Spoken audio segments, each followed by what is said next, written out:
बच्चों let's read the question is saying what are Okazaki fragments which enzyme join them, यानी कि Okazaki fragments क्या होते हैं और कौन से एंजाइम उनको ज्वाइन करते हैं। तो अगर हम इसके की कंसेप्ट की बात करें तो इसका की कंसेप्ट क्या हो जाएगा, इसका की कंसेप्ट हो जाएगा डीएनए रेप्लिकेशन।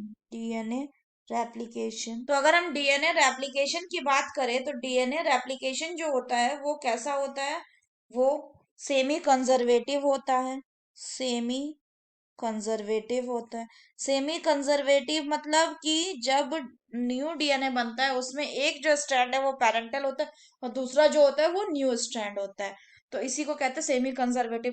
इसके अलावा डीएनए में और क्या होता है, इसमें कॉम्प्लीमेंट्री बेस पेयरिंग शो करता है।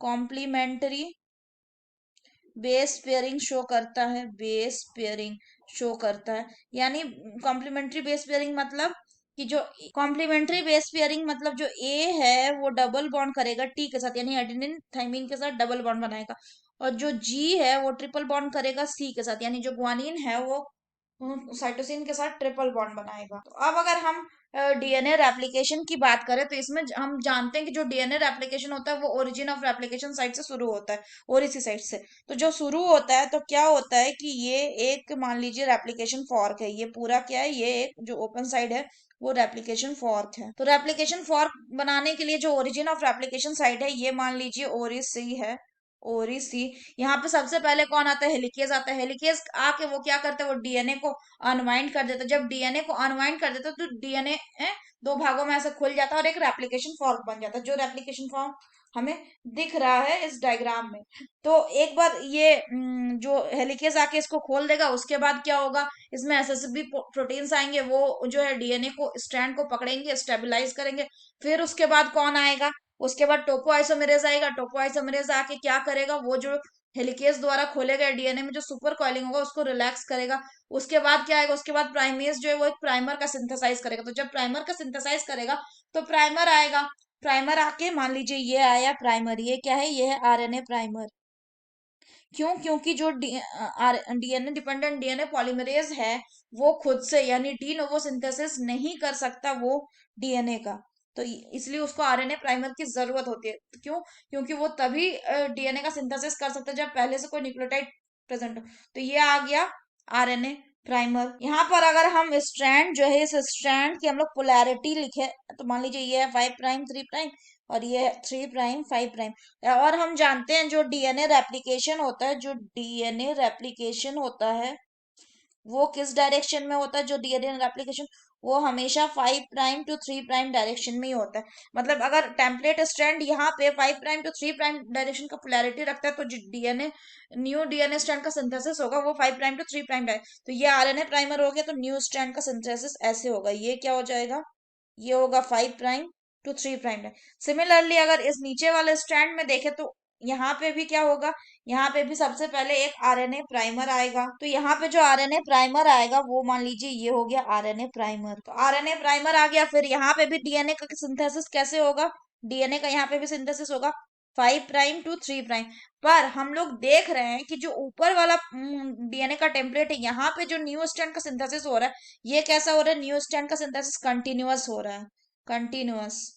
और जो नीचे है यहाँ पे बार बार प्राइमर की भी जरूरत होगी, मतलब मल्टीपल प्राइमर आर रिक्वायर्ड।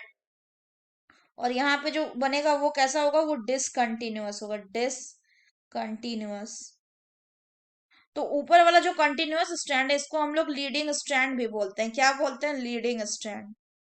और जो नीचे वाला डिसकंटिन्यूअस स्ट्रैंड है इसको हम लोग लैगिंग स्ट्रैंड भी बोलते हैं, क्या बोलते हैं, लैगिंग स्ट्रैंड। लैगिंग स्ट्रैंड इसलिए क्योंकि जो स्ट्रैंड का सिंथेसिस है वो टुकड़ा टुकड़ा पार्ट पार्ट में हो रहा है। लैगिंग स्ट्रैंड इसलिए भी कि लीडिंग स्ट्रैंड का जैसे ही डीएनए रेप्लिकेशन शुरू हो तो लीडिंग स्ट्रैंड का जो रेप्लिकेशन है वो पहले शुरू हो जाता है as compare to the lagging strand. तो जो न्यू स्ट्रैंड बन रहा है वो किस में बनेगा, लैगिंग स्ट्रैंड में। जो न्यू स्ट्रैंड बन रहा है वो पार्ट पार्ट वाइज में बन रहा है। मतलब कैसे बन रहा है, मतलब यहाँ पे डिसकंटिन्यूअस यानी कि डिसकंटिन्यूअस बन रहा है, यानी कि कैसे बन रहा है, फ्रेगमेंट्स में बन रहा है, fragments. and these fragments are called as what, Okazaki fragment, Okazaki fragments। Okazaki fragment. So Okazaki fragments क्या हो गए? These are the short DNA fragments formed during the, कब बनता है? During the replication of lagging during the synthesis of lagging strand, during the what? Synthesis। अब जो ये Okazaki fragments है इनको कौन जोड़ता है?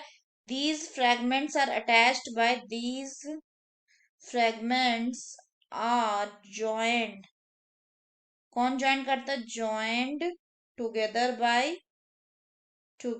by DNA ligase. लाइगेज मतलब इसका काम ही है लाइगेट करना। डीएनए लाइगेज ये क्या करता है? टू लाइगेज का मतलब होता है टू लाइगेट।